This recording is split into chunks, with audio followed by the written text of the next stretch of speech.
In cities across the world tonight, millions of people are getting ready to celebrate the Chinese Lunar New Year.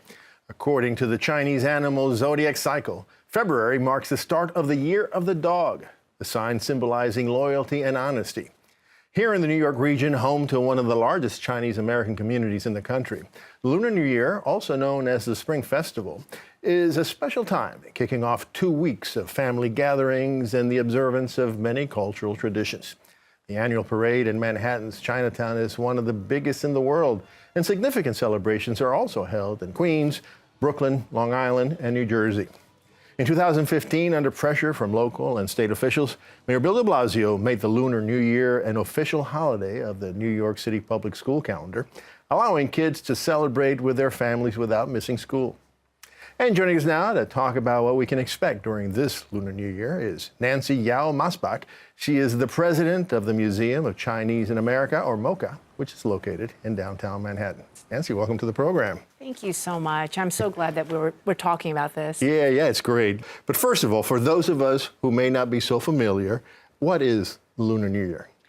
Exactly, and some people do think it seems a little mysterious. You know, lunar, the moon, what exactly is it? But when we think about many other groups celebrate the moon calendar. Rosh Hashanah is a new year, but also a lunar calendar. And many other countries all over Asia celebrate the Lunar New Year. So it's really the calendar based on the cycles of the moon. And this one in particular is the one that symbolizes the first day of the new year, or the Lunar New Year. So why is this associated with animals?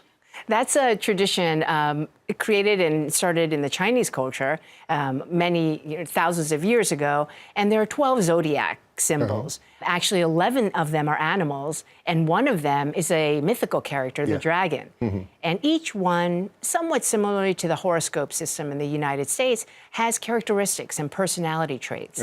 And I think that in some ways they have formed the basis of the Chinese culture, along with things related to feng shui you may have heard of, or wind and water and earth and natural elements. So this is the Year of the Dog. Yes. Are people who were born in the Year of the Dog, is this going to be a good year for them? Is that what they should expect? I will say, traditionally, the year in which you were born, it's not necessarily your year. So in some ways, the formal traditional history is that you should be a little bit more cautious if you are a dog and it is the Year of the Dog. However, often we've sort of secularized and made it more interesting that we're saying, oh, it's your year. But the dog, as you mentioned, is loyal, is honest, and also the dog is known to be one of justice, a trait that is very also fundamental to the character of the dog.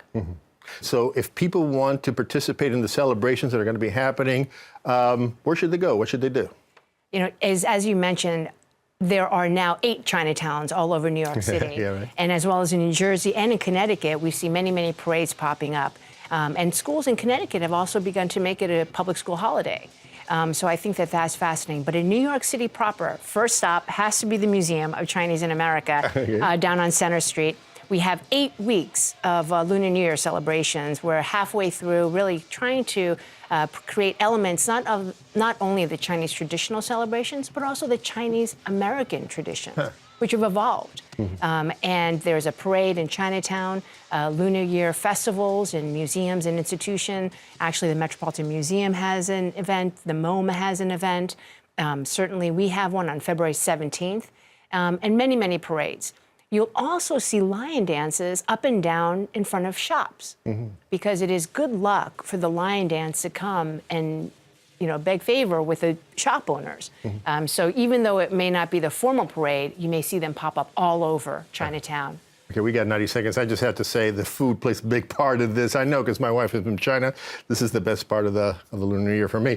But listen, I just got back. Since I have you here, I got to ask. I just got back from China, and I was just amazed by the growth and development and modernization of the city Chengdu where I was, and it's like that on the whole country. What's the sense of the Chinese American community about what's happening in China, which they obviously want to be a superpower, that's evident, and about what's, the government that's running the place?